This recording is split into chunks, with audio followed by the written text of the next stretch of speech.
ఇక్కడ చెప్పాడు.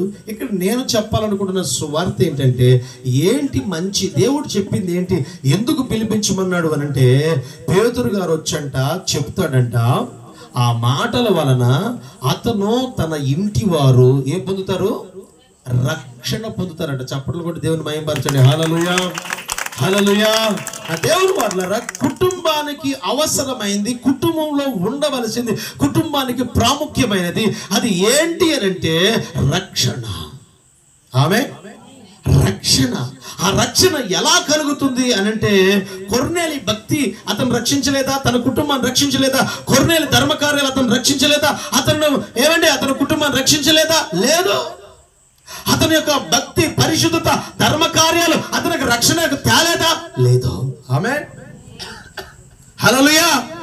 వస్తే దేవుడు పరలోకం నుంచి మరల దేవదూత ద్వారా కబురు పెట్టవలసిన, వర్తమానం పంపవలసిన విషయం ఏముంది?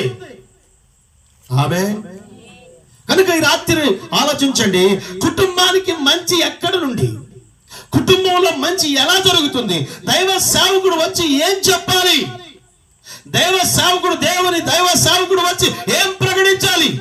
అతడు వచ్చి, ఇదిగో పేతురు వచ్చి చెబుతున్న మాటలు ఏమిటంటే, యేసుక్రీస్తు అందరికీ ప్రభు. ఆమేన్.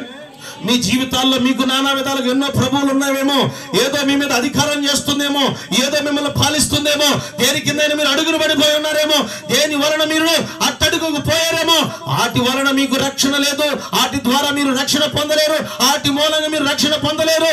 ఇదిగో మీ కొరకు సిలువలో తన ప్రాణాన్ని దారబోసినటువంటి యేసుక్రీస్తు ప్రభువారు యెరూషలేము పురవీధుల్లో ఆయన మీ కొరకే శ్రమ పడింది, అవమానించబడింది, ఇదిగో భయంకరంగా కొట్టబడింది, కొరడాలతో కొట్టబడింది, చివరకు 3 మేకుల మధ్యలో వేలాడబడి డొక్కలో పడవబడి ప్రాణాన్ని విడిచిన కారణం